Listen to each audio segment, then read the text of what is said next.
শবে বরাতের রাত। শবে বরাতের রাতে আমরা ইবাদত বন্দেগীতে কাটাবো। কে কি বেদাত ফতুয়া দিল, এই বেদাত ফতুয়া দেখার দরকার নেই।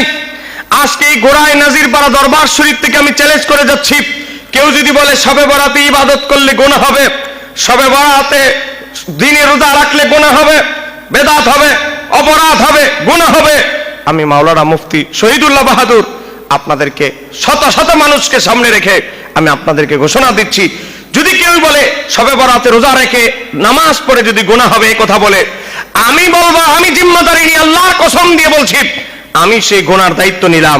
যদি গুনাহ হয় আল্লাহ তুমি সাক্ষী থাকো, এই গুনার দায়িত্ব আমার আমলনামায় লেখা হোক, আমার আমলনামায় লেখা হবে, আমি দায়িত্ব নিলাম। তারপরে আপনারা শবে বরাতে ইবাদত করতে পারবেন ইনশাআল্লাহ? হ্যাঁ বলেন, শবে বরাতে ইবাদত করতে পারবেন ইনশাআল্লাহ? কিতাবের ভিতরে এসেছে তিনজন সাহাবী হাদিস বর্ণনা করেছে। ইমাম আব্দুর রাজ্জাক তার আল মুসান্নাফ কিতাবের 7927 নম্বর হাদিস হিসেবে বর্ণনা করেছেন। ইমাম বাইহাকি তার শুআবুল ঈমানের 3440 নম্বর হাদিসে বর্ণনা করেছে। ইমাম বাজ্জার তার মুসনাদে বাজ্জারের 7927 নম্বর হাদিস হিসেবে বর্ণনা করেছে। নবীর সাহাবী আব্দুল্লাহ ইবনে ওমর রাদিয়াল্লাহু তাআলা বলেন, 5 রাতের দোয়া, খামসুন লায়ালিন, 5 রাতের দোয়া, বলেন বলেন কয় রাতের দোয়া? 5 রাতের দোয়া আমার আল্লাহ ফেরত দেন না। এক নাম্বার হচ্ছে জুমার রাত যদি দুরূদ শরীফ পড়তে পড়তে কান্না করে দোয়া করতে পারেন, ওই দোয়া আল্লাহ কবুল করেন।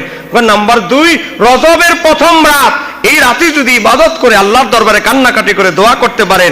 3 নাম্বার কি? ওয়া লাইলাতুন নিসফু মিন শাবান, কয় সেটা হচ্ছে শবে বরাতের রাত, এই রাতে যদি কান্নাকাটি করে আল্লাহর দরবারে দোয়া করতে পারেন। আরেকটা আর 2টা রাত হচ্ছে 2 ঈদের রাত। এই 5টা রাত যদি রিয়াজত করে সাধনা করে একটু ইবাদত বন্দেগী করে আল্লাহর দরবারে প্রার্থনা করতে পারেন, আমার নবী বলে এই 5 রাতের দোয়া আল্লাহ ফেরত দেন না। এর মধ্যে অন্যতম হচ্ছে শবে বরাতের রাত। এখন আপনারা বলেন, আমরা দুরূদ শরীফ, ওজিফা, কালাম, নামাজ, রোজা, কোরআন তেলাওয়াত করে এই শবে বরাতের রাতে আমরা দোয়া করতে চাই কি চাই না? আমার নবী বলে দোয়ার গ্যারান্টি দিয়েছে আমার নবী বলে এই 5 রাতের দোয়া আল্লাহ ফেরত দেন না, কবুল করেন। এর মধ্যে অন্যতম হচ্ছে একটা শবে বরাত। তো শবে বরাতের রাতে আমরা দোয়া করব না ছাড়বো? এখানেই শেষ নয়, এই একই হাদিস হযরতে ইমাম ইবনে আসাকির তার তারিখে দামেস্কের 10 নম্বর খণ্ড 408 নম্বর পৃষ্ঠায় হযরতে আবু উমামা রাদিয়াল্লাহু তাআলা থেকে বর্ণনা করেছেন। ইমাম সুয়ুতি তার আল জামিউস সগীরের 3936 নম্বর হাদিসে বর্ণনা করেছেন। এই একই হাদিস আরো কয়েকজন সাহাবী থেকে বর্ণিত।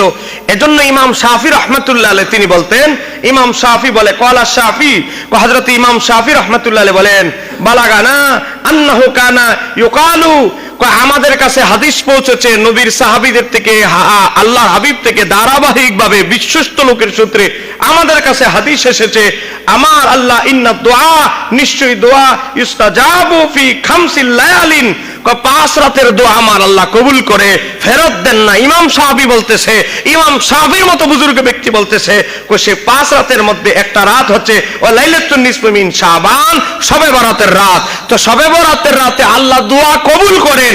ইমাম শাফি বলতেছে আমাদের কাছে বিশ্বস্ত সূত্রে এসেছে, শবে বরাতে যদি আল্লাহ দোয়া করেন, দোয়া কবুল করেন, ইবাদত বন্দেগী কবুল করেন, আমাদের গুনাহ মাফের জন্য ওই রাতকে আমাদের ব্যবহার করার দরকার আছে না নাই?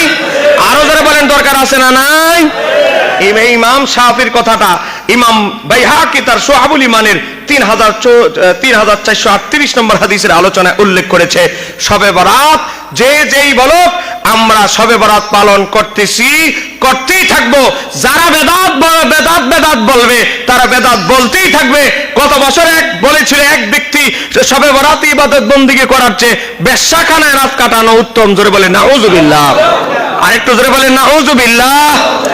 এই ধরনের কুলাঙ্গার বেয়াদবরা যারা আজকে শবে বরাতের সাথে বেশ্যাখানার সাথে তুলনা দেয়, আমার মনে হয় হয়তো গোপনে ওই জায়গা যাতায়াত হয়তো তাদের দ্বারা সম্ভব। কথা বলেন ঠিক কিনা? মদখোরের জবান দিয়ে মদের বোতলের নাম, মদের কথা বেশি আসে। বেশ্যাখানায় যারা যায় অভ্যাস, তাদের জবানই বেশ্যাখানা, বেশ্যা শব্দ বেশি আসে। আল্লাহ আমাদেরকে এই কথিত ফিতনা থেকে, এই আহলে হাদিসের ফিতনা থেকে আমাদের যুব সমাজকে হেফাজত করে আমাদেরকে ইবাদতমুখী হওয়ার তৌফিক দান করে। জোরে বলেন আমিন।